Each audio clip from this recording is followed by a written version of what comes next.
Blu-ray box sets, part 1.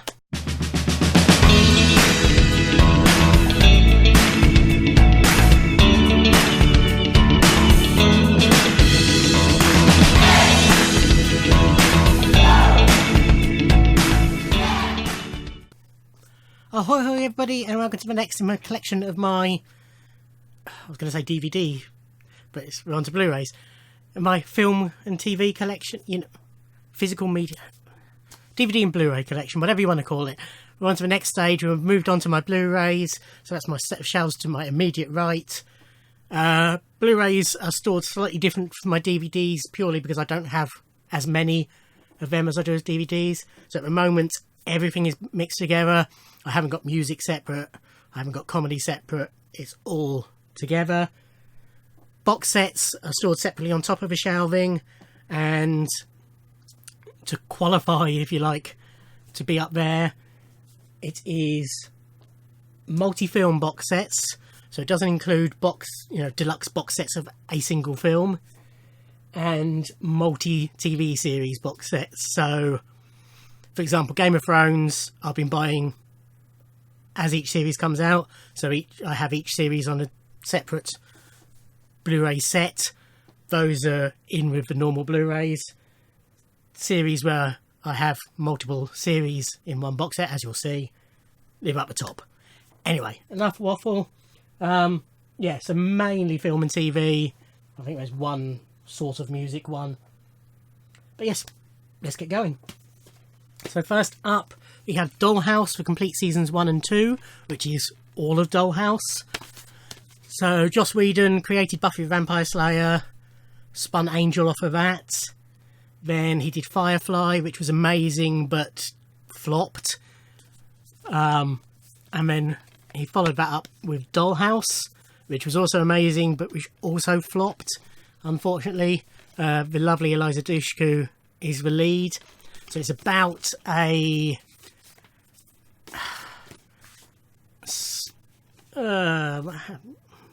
what do they describe the dolls as? They're programmable human beings.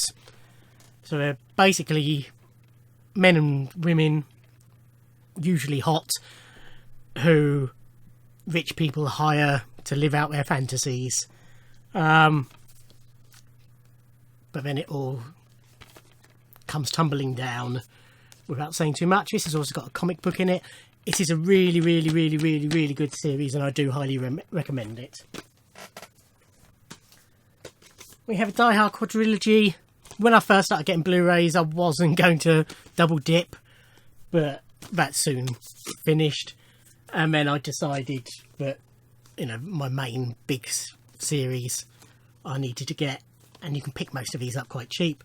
So this is, as I say, the Die Hard quadrilogy. I do have the later film separate. Separate. I mean, the Die Hard films, I'm sure. As has become a theme, my favourite is number 3, Die Hard with a Vengeance. This is the complete Spartacus collection. It's a series I never watched, but I'd heard good things about, and this came up cheap, so I thought I'd get it, and I'm glad I did. I really enjoyed it. So this has got Spartacus Blood and Sand, Gods of the Arena, Vengeance, and War of the Damned. I preferred the first 2 seasons, but it's all pretty good.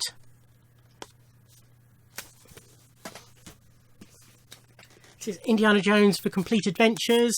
Good 7 hours of special features on this. Really good set. Got all 4 films, the proper 3 plus Kingdom of the Crystal Skull. My favourite is the third one, Last Crusade. Jurassic Park, the Ultimate Trilogy 6-disc set. Trying to remember why it's 6 discs. Is it just special features? No, it's a digital. Oh, that's a bit crafty. They've stuck the digital copy on a DVD-ROM and classed that as an extra disc. Okay. Oh well, so that's why it's 6 discs, so it's only 3 discs really. So this is the 3 Jurassic Park movies. Jurassic Park Lost World and Jurassic Park 3. And... no, the first one's the best, clearly. This is Doctor Who's 50th Anniversary Collector's Edition. This is the first Doctor Who item I've actually shown on this channel, I believe. But I do own every Doctor Who release bar the last 1 or 2, which I haven't got around to getting yet. So I've got all the classic series releases, but not the Blu-ray, the new Blu-ray season box sets. I haven't got those for a number of reasons. But most of those you'll be seeing in their own video. The Blu-ray releases you'll see as we work through. But all the DVD releases I will do a separate video for, because there's loads of them. But yes, this is the 50th Anniversary Collector's Edition. So this came out in 2013, obviously. And it features everything that sort of was to do with that anniversary year. So it's got The Name of the Doctor, which was the little mini episode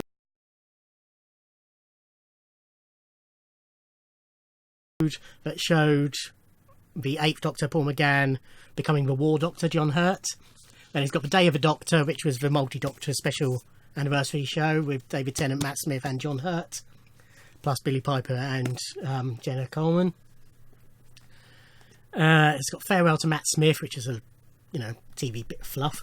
A Night with the Stars, The Science of Doctor Who, which was a Brian Cox fronted show on BBC Two. Doctor Who The Ultimate Guide, that's more fluff. The Night of the Doctor, which I can't remember what that was. No, I can't remember what The Night of the Doctor was. The Last Day, Script to Screen, those are again behind the scenes bits, trailers. Then it's got An Adventure in Space and Time, which was the drama about the creation of Doctor Who that Mark Gatiss wrote. Tales from the TARDIS, which is again, behind the scenes bump. The Five-ish Doctors, which is brilliant. That was written by Peter Davidson, and it's a sort of a comedy, well, not a sort of comedy, it is a comedy look at the classic era Doctors trying to get onto the special and trying to get a part in it. It's very funny, highly recommend it. And it's also got the Doctor Who Proms from 2013, The Time of the Doctor, which was Matt Smith's last episode, deleted scenes and much more. So yeah, lots in there.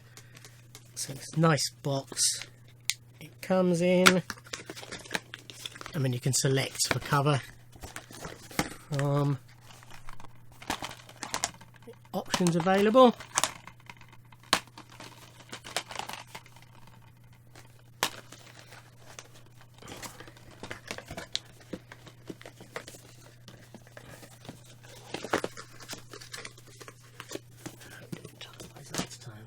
Okay, this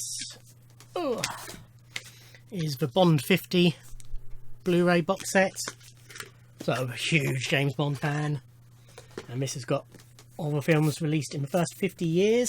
So that's everything up to Quantum. So sort of 2 little books inside, obviously in chronological order. Doctor No from Russia with Love, Goldfinger, Thunderball, You Only Live Twice, On a Magic Secret Service, Diamonds Are Forever, Live and Let Die, The Man with a Golden Gun, Spy Who Loved Me, Moonraker, For Your Eyes Only, Octopussy, View to a Kill, Living Daylights, License to Kill, GoldenEye, Tomorrow Never Dies, World Is Not Enough, Die Another Day, Casino Royale, is this the right book? Yeah, Casino Royale, Quantum of Solace, and then obviously subsequently had Skyfall, Spectre, and we will be getting No Time to Die. So yeah, this is everything up to Quantum. Then it's got space you could put Skyfall in, and then a bonus disc with some extras on it.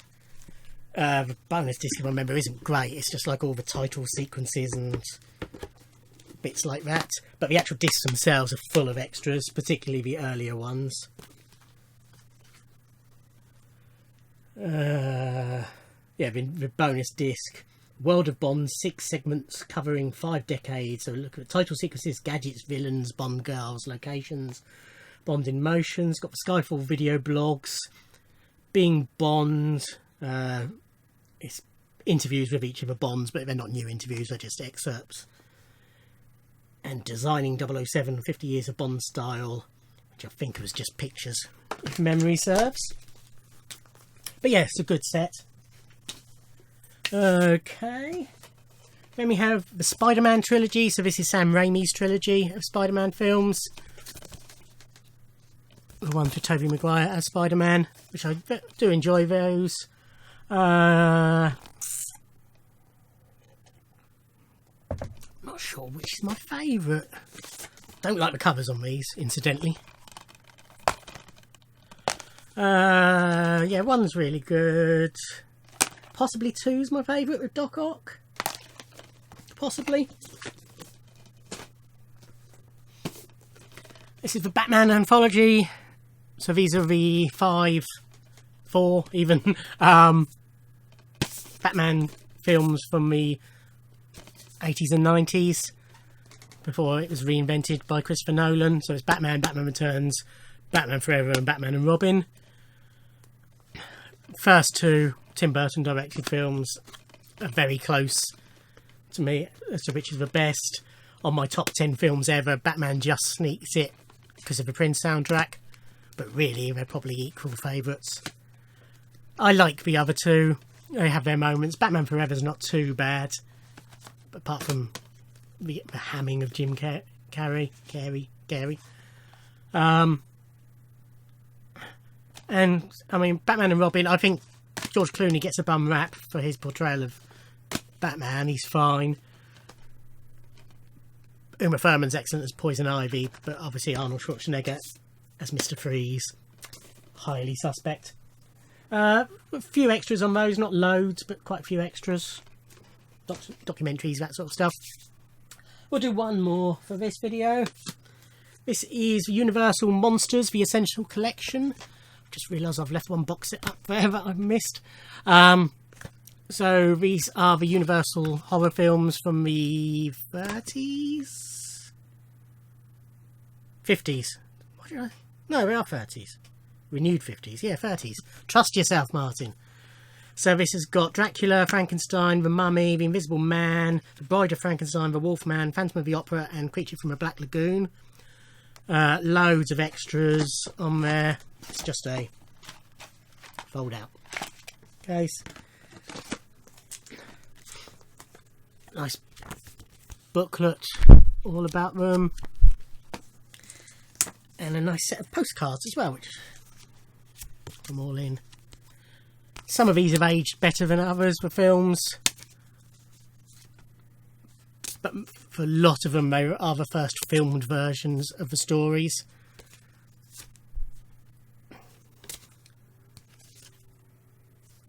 So they're sort of nice historical pieces. But personally, don't hate me, Bela Lugosi Dracula's really boring. Frankenstein's excellent, as is Bride of. The others, pretty good. Phantom of the Opera's pretty good. Invisible Man's very good, actually. Creature of a Black Lagoon was better than I thought it would be. I don't remember much about Wolfman and the Mummy, to be honest. But yeah, excuse me. That's the Universal Monsters Essential Collection. So that's part 1 of a look at my Blu-ray box set. So I reckon there'll be another 3 or 4 parts probably. Thank you for watching. Like, comment, subscribe, and I'll see you on the next one. Thanks. Bye.